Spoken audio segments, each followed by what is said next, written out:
Brought to you by Agilus Diagnostics.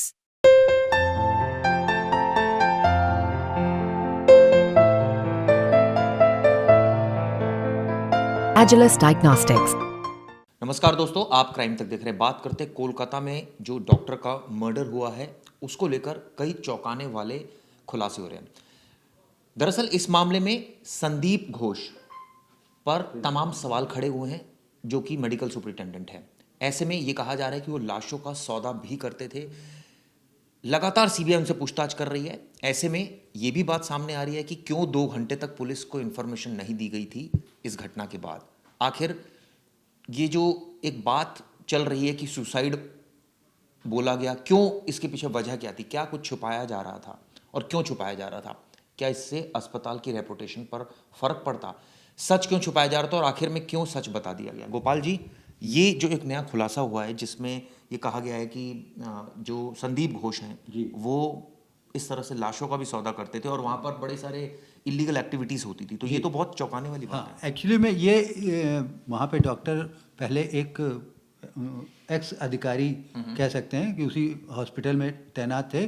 Akhtar Ali नाम है उनका। तो उन्होंने इंडिया टुडे के साथ बातचीत की है बाकायदा। उसमें उन्होंने क्लेम किया है कि वो बेसिकली एक इंक्वायरी कमेटी को हेड कर रहे थे और वहाँ पे उन्होंने जब इंक्वायरी की तो संदीप घोष के खिलाफ उन्होंने करीब 15 ऐसे पॉइंट्स निकाले थे जो इलीगल थे, जो मतलब जो हॉस्पिटल में जो कायदा कानून है उसके खिलाफ हो रहा था।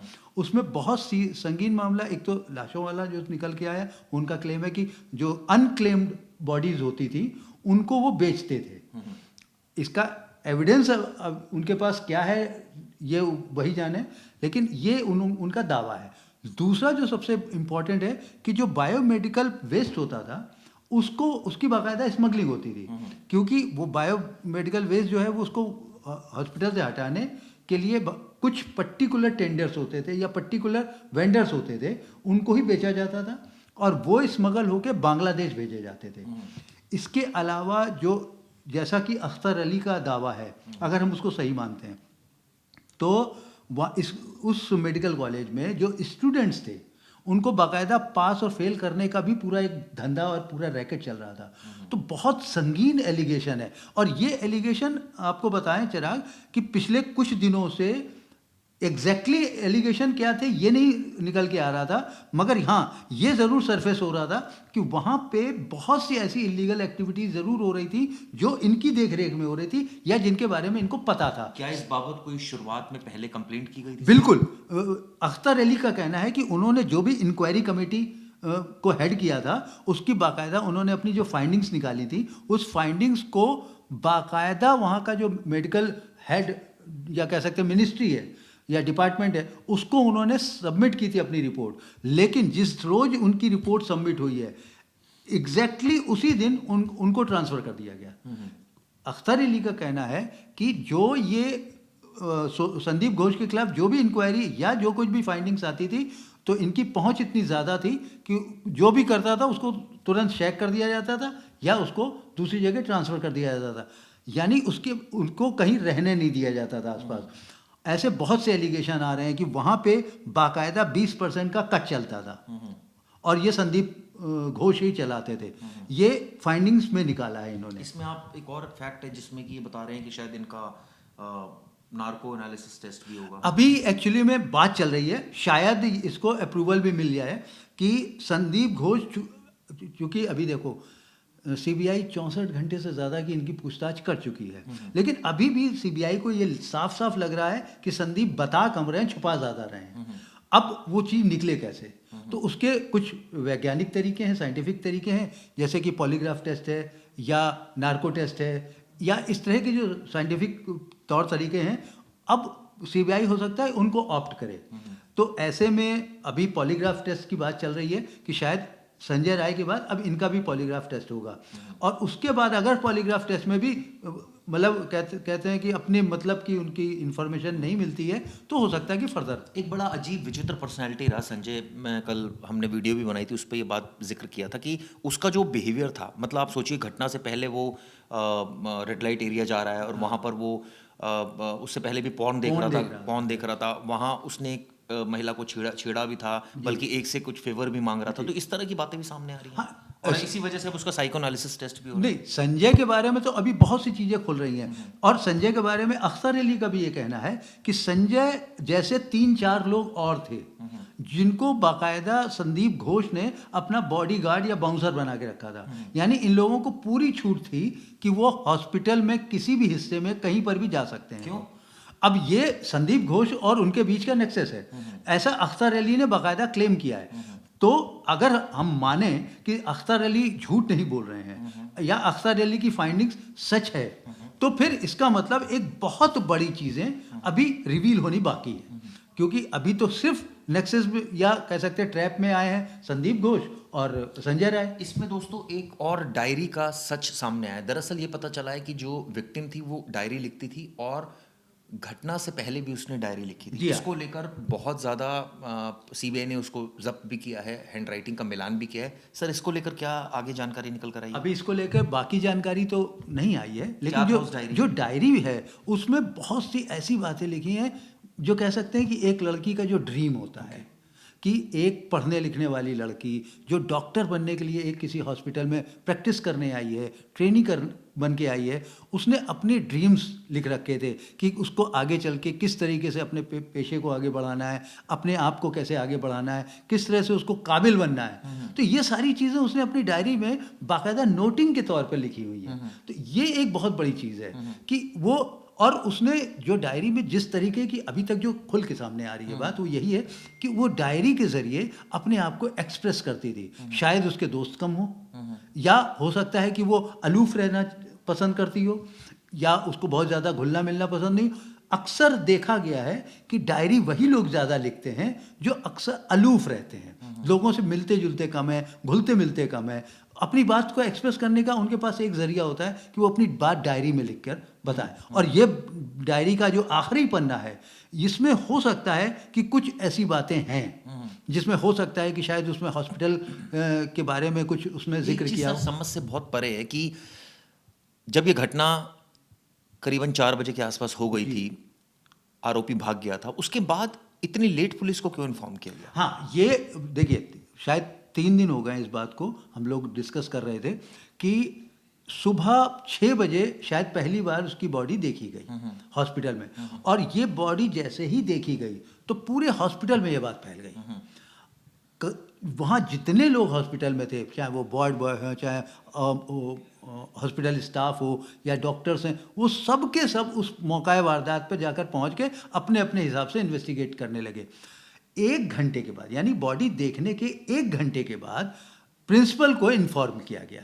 प्रिंसिपल साहब उस समय घर पे थे, संदीप घोष। संदीप घोष को जब इन्फॉर्मेशन 7 बजे के आसपास दी गई है, ये साफ हुआ कि सबसे पहले बॉडी किसने देखी? ये अभी तक क्लियर नहीं है कि किसने देखी सबसे पहले। इन्फॉर्मेशन जो दी प्रिंसिपल को किसने दी, उसके बाद प्रिंसिपल कितने बजे यहाँ पहुंचे, उसके बाद उन्होंने इतनी डिले क्यों किया? ये कुछ चीज़ें इसमें साफ हैं। आपके कुछ सवालों के जवाब हैं मेरे पास, जिसमें कि ये बॉडी किसने पहली देखी ये अभी तक क्लियर नहीं है, क्योंकि 5-6 लोगों का क्लेम है कि उन्होंने देखी या किसी का क्लेम है कि उन्होंने देखी थी पहले। हाँ, प्रिंसिपल को उसी 5-6 लोगों में से किसी एक ने 7 बजे के आसपास इन्फॉर्म किया। अब 1 घंटा इसमें क्यों लगा, ये एक क्वेश्चनेबल चीज़ है। दूसरी चीज़, प्रिंसिपल वहाँ पे 8 बजे के आसपास पहुँचे। 8 बजे के आने के बाद भी उन्होंने पुलिस को इन्फॉर्म नहीं किया। पहले अपने ख़ास लोगों या हॉस्पिटल के स्टाफ के साथ बैठ के उन्होंने मीटिंग की।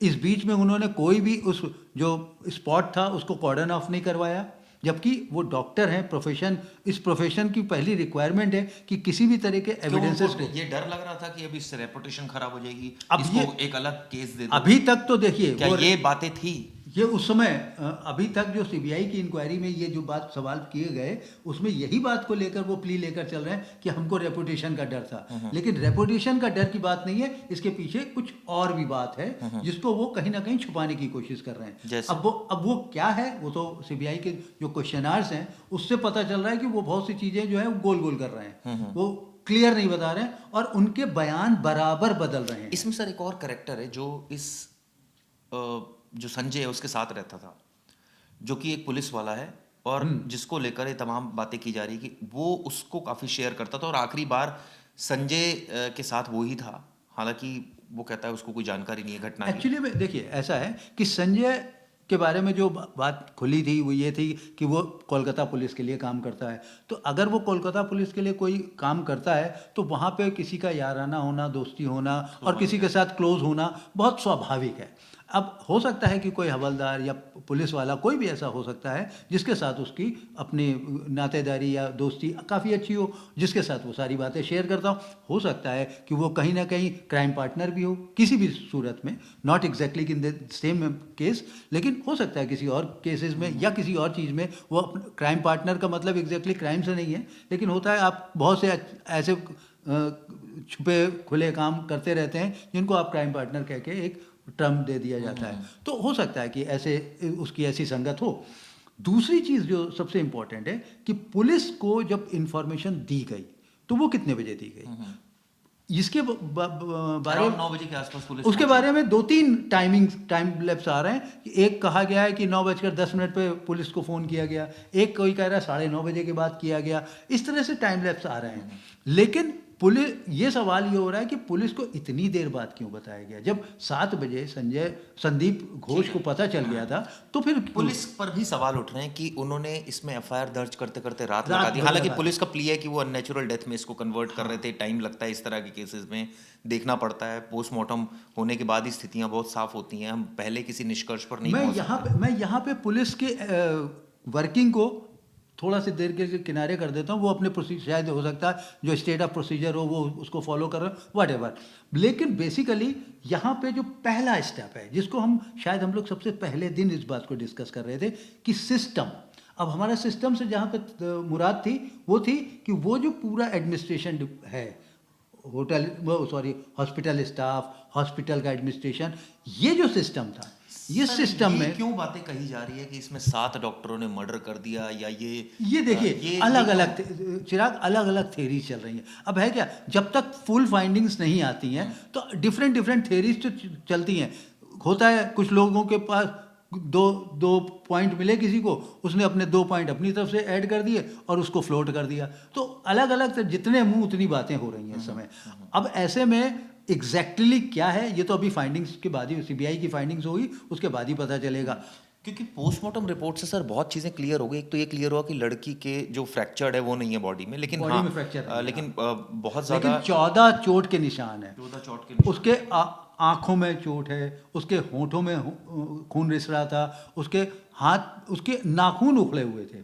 इट्स जो नाखून उखड़ने की जो थ्योरी समझ में आ रही है वो ये है कि हो सकता है उसको कह सकते हैं संघर्ष करना पड़ा या कहीं रगड़ गई, तो उस तरह से उसके नाखून शायद उखड़ गए, किसी चीज़ में फंस गए या क्या हो गया। तो लेकिन ये सारी चीज़ें एक ब्रुटेलिटी की तरफ इशारा करती है कि वो किस तरह से उसके साथ ब्रुटेलिटी की जा रही थी।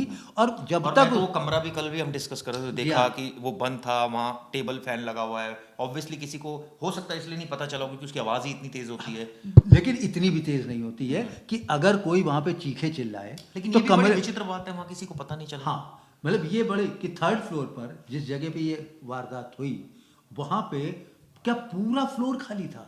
नहीं। और ये भी बात सर आ रही है कि क्या वाकई ऐसा तो नहीं कि कोई एक रंजिश हो उसके प्रति? ये बात पहले दिन भी निकली थी चिराग, और ये बात बहुत सही आपने पॉइंट पकड़ा है कि रंजिश वाली बात।